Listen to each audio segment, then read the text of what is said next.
Hi guys, so day 4 of Unit 2. Here's what's new here. We're finishing up learning target 2.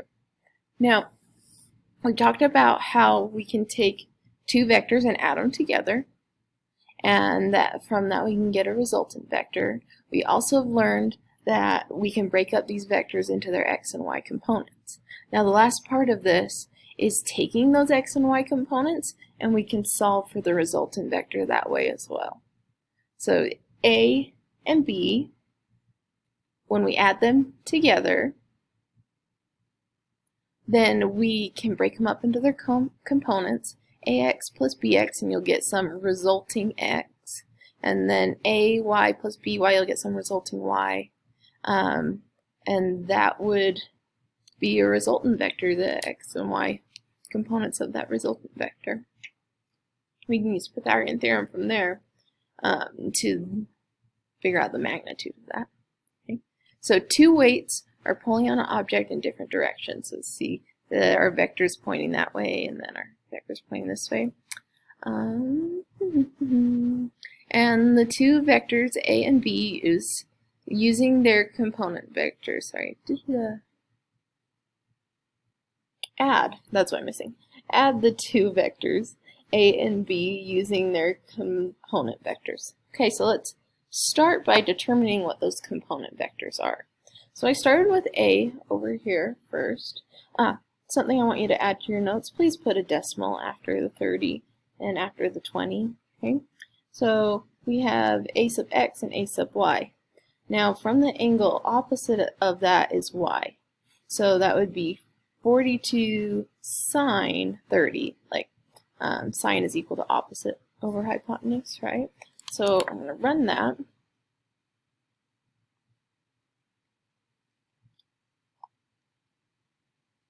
Okay, so then that equals 21 exactly.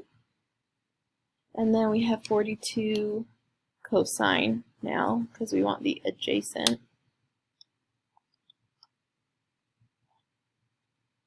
Cosine 30, 36.3731. And we're kind of in the middle of our calculations. So we're not going to round it, we're going to leave it. So we have 36.3731 grams, but we have 2 sig figs and 2 sig figs. So I'm going to put a line underneath these two of my result there, knowing that those are my significant digits, that this number here actually only contains 2 significant figures. Okay, so a sub y was equal to 21, and then a sub x was equal to our 36.37, etc. number. Okay, now what about b? Let's draw our x and y components. So that would be bx, and then this would be by. So we're using different trig functions now, meaning that sine's no longer with the y. Sine, which is opposite, is now with the x. So our magnitude, our hypotenuse there, 18 grams cosine 20. Cosine is adjacent, so that would equal my b sub y. And then 18 grams sine 20. Sine is for the opposite, so that would be b sub x. Okay. So again, we have 2 sig figs, 2 sig figs. So 18 times by the cosine of 20. 16.9145. Put a line under the two digits that are significant, and then 18 sine 20. 6.15636.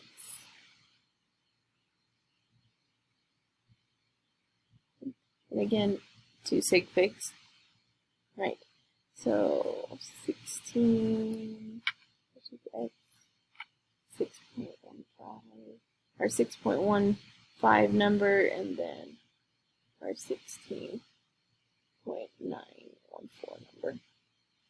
Alright, so now our resultant C is this combination. So let's just plug those in. So we're saying C as a resultant is A sub x, which is at 36.3731 grams, plus B sub x, which is our 6.15636 number. And then we have A sub y, which is the 3731. Oops. Plus the B sub y, so it's 16.9145 years. Okay.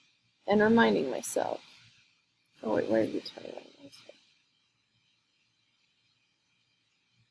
A sub y. I wrote A sub x.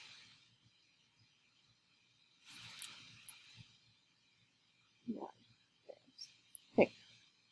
So now let's remind ourselves which ones are significant. So those two, those two. Okay. So when I look at this, those are my significant ones, and so I wouldn't have any digits after the decimal place, and I have one digit after the decimal place. So my final answer, when I add these together, I'm not going to have any, but I don't want to be rounding in the middle again. So I'm going to say C is equal to the 36 value plus the 6.15 value.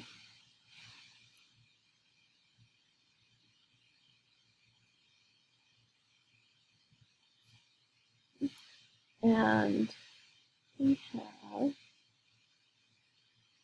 no digits after the decimal place. So those are my significant ones. And then 21, which doesn't have any digits, and that 16 value doesn't either, because those are my significant values. 7, 4, 5 grams. And so this is what I want you to recognize. At this point I want to round.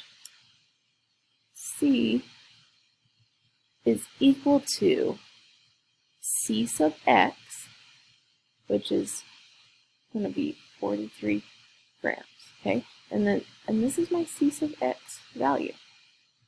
And then my C sub y value, 38 grams. Okay? And again, you can look at this and say, okay, I have my x and my y, and we can figure out that resultant magnitude using Pythagorean theorem.